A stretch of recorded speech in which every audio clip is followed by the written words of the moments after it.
Un couple de seniors profitait d'un bel après-midi dans un parc, tout en mangeant une bonne glace, lorsqu'une femme assise à côté d'eux leur a demandé de garder son enfant pendant quelques minutes. Les heures ont passé, mais la femme n'est toujours pas revenue. Alors que James et Emily dégustaient leur glace, ils étaient assis à côté d'une jeune maman qui nourrissait son enfant. Au bout d'un moment, la femme a fait tomber du sirop de chocolat sur son pull blanc et a voulu aller se nettoyer. « Bonjour », a-t-elle dit en souriant à James et Emily. « Pourriez-vous vous occuper de mon fils pendant 5 minutes ? J'ai juste besoin d'aller aux toilettes pour me nettoyer », leur a-t-elle demandé. « Bien sûr, pas de problème », a répondu Emily, qui adore les enfants. Après tout, le fils de la femme était calme et n'avait pas l'air de vouloir pleurer si on le laissait avec eux pendant 5 minutes. Ils ont attendu que la mère revienne, mais elle n'est jamais revenue. James a alors demandé à Emily d'aller aux toilettes pour vérifier qu'elle allait bien, mais elle est revenue avec un sac à langer à la main. Elle est partie, a dit Emily, abasourdie. Comment a-t-elle pu faire ça à son propre enfant ? A demandé James, horrifié. Ils ont vérifié le sac à langer et ont vu les vêtements du bébé et quelques biberons. Immédiatement, ils ont décidé d'appeler la police et les services sociaux, qui sont tous venus en quelques minutes. Lorsque l'assistante sociale est arrivée, elle a fouillé l'enfant et le sac à la recherche d'un quelconque mot, et elle en a vu un attaché au pantalon de l'enfant avec une épingle à nourrice. En retirant lentement l'épingle, elle a ouvert la note manuscrite qui disait « J'en ai marre de me sacrifier pour ce morveux. Son père m'a dit qu'il était riche et qu'il allait s'occuper de moi, alors j'ai abandonné mon travail et je suis tombée enceinte. Maintenant, il est en faillite et moi, je n'ai rien. Donc, je vous laisse l'enfant, il est votre petit-fils. » Inquiète, l'assistante sociale a tendu lentement la note à James et Emily pour qu'ils la lisent. « Avez-vous un fils, par hasard ? » leur a-t-elle demandé. Après avoir lu la note, ils se sont regardés avec curiosité avant de hocher la tête. « Oui, mais nous ne l'avons pas vu depuis 12 ans, depuis qu'il nous a escroqué $20 000. Son nom est Colton, a répondu James. Colton, a soudainement dit le petit garçon, qui semblait avoir environ 2 ans. Puis il a commencé à prononcer le nom à plusieurs reprises, en se montrant du doigt. James et Emily sont choqués. Ils n'avaient aucun doute sur le fait que l'enfant était bien leur petit-fils, alors ils ont voulu s'assurer qu'il grandisse dans une meilleure condition. Si nous sommes qualifiés, nous aimerions nous occuper de l'enfant, puisqu'il est notre petit-fils, a dit Emily à l'assistante sociale. Après avoir rempli quelques papiers, James et Emily ont donc été autorisés à emmener Colton chez eux.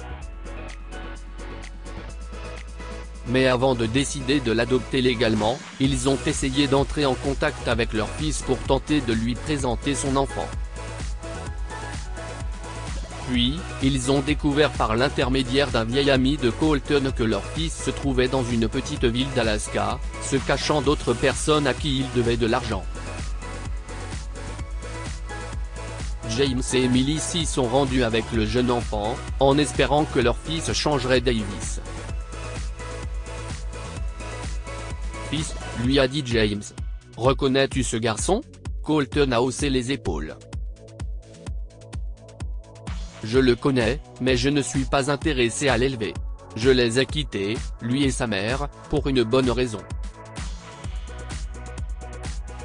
Je ne sais pas comment sa mère nous a trouvés, mais nous étions au parc l'autre jour quand elle nous l'a laissé. »« Sais-tu où elle vit ?» a demandé Emily à son fils. « Simple », a répondu Colton. « J'avais l'habitude de lui dire que vous alliez au parc tous les week-ends, pour déguster une glace. Ça a toujours été votre habitude, et je suppose qu'elle l'a compris. Écoute, je n'ai pas envie d'être père. Le nom de la mère est Michelle. Voici son adresse, a-t-il dit en l'écrivant sur un morceau de papier. Dès qu'ils sont rentrés en Californie, James a alors tendu la main à Michelle. Elle lui a ouvert la porte, mais ne l'a pas invité à entrer dans sa petite maison. Michelle, je veux juste que vous réfléchissiez bien. Si est-il votre fils que vous abandonnez, a-t-il dit. Je suis prêt à vous aider financièrement si vous choisissez de garder ce garçon. Nous sommes plus que disposés à le faire, lui a-t-il dit. Immédiatement, la femme a secoué la tête. Je ne veux pas d'un enfant, surtout avec quelqu'un qui escroque les gens pour vivre. Rien que d'y penser me dégoûte, a-t-elle dit avant de refermer la porte. Sur ce, le couple de sexagénaires a décidé d'élever Colton comme leur propre fils. Il ne leur a pas fallu longtemps pour tomber amoureux du petit garçon, qui est brillant, beau et gentil. Ils ont donc commencé à l'appeler Coup. Les années ont passé et Coup est devenu un joueur de football très courtisé. On lui proposait plusieurs contrats bien payés dans une grande ligue de football et il a fait les gros titres des journaux.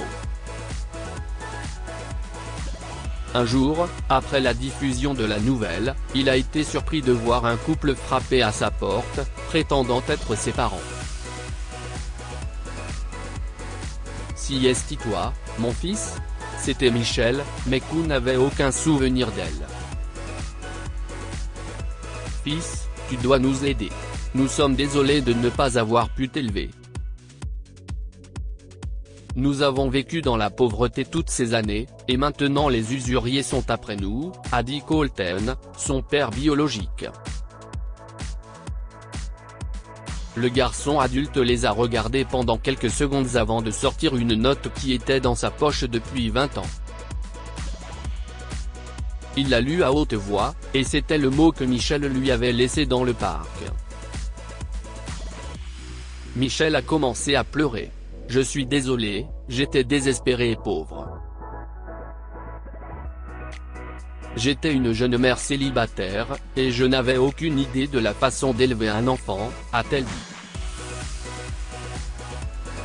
Bien qu'une partie de Coup se sentait en colère et trahi, il a quand même eu de la peine pour le couple. Il a alors décidé d'inviter ses parents à l'intérieur de sa maison et leur a dit qu'il se préparait à aller à une cérémonie de remise des prix. Vous devriez venir, leur a-t-il dit. Bien évidemment, ses parents étaient ravis. Ils pensaient que c'était si facile pour leur fils de leur pardonner, après tout ce qui s'était passé.